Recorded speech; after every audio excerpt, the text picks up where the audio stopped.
US President Donald Trump has denied any American involvement in Israel's attacks on Iran, but Tehran's foreign minister says he has evidence the US was involved.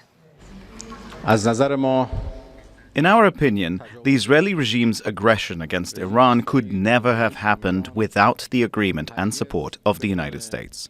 We have solid evidence that shows the support of American forces and bases in the region for attacks by the Zionist regime's military forces.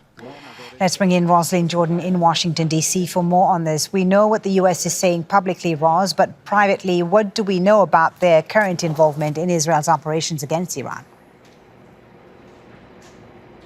Well, it has been reported that U.S. forces did help operate Patriot and THAAD anti-missile defense systems to protect Israeli territory from incoming Iranian missiles. But the U.S. is insisting that it is not involved in Iran and Israel's current conflict.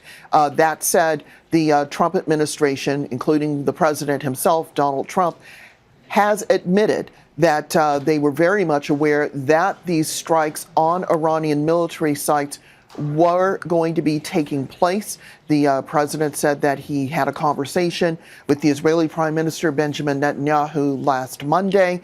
And then he also did note on his social media platform, once those strikes began early on Friday, that the Iranians had 60 days to try to come to some sort of deal about their nuclear program with the United States, and that the day of the strikes happened to be day 61. So there was awareness on the Trump administration's part.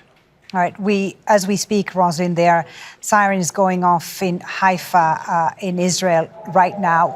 Let's listen to that for a bit, and then I'll come back to you in just a second.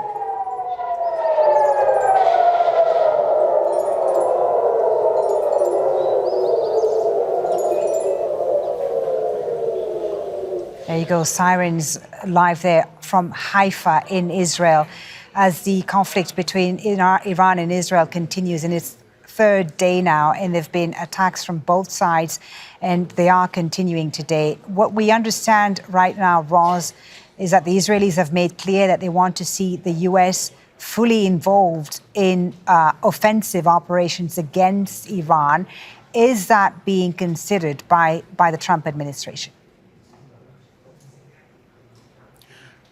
I don't have clear insight into that, but I would say based on recent developments within the national security apparatus of the Trump administration, it's highly unlikely.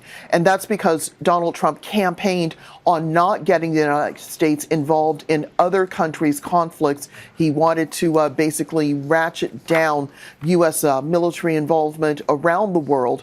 And certainly his most vehement supporters would be very much opposed to such action. In fact, he got rid of his previous national security advisor because he discovered that Mr. Waltz had been engaging very privately with the Netanyahu government about ways to increase overt pressure and attacks on Iranian territory and assets. And that was something that Donald Trump did not want to do. So Mr. Waltz has been fired and has been replaced temporarily by the Secretary of State, Marco Rubio. There also is not a sense in the United States writ large that the U.S. should be involved in any new conflicts. After 20 years of war in Iraq and Afghanistan, the United States public is very much war weary and would have a very difficult time mustering support for some sort of conflict. Ross, thank you very much for that. That's Rosiland Jordan live for us there in Washington, D.C. Make sure to subscribe to our channel to get the latest news from Al Jazeera.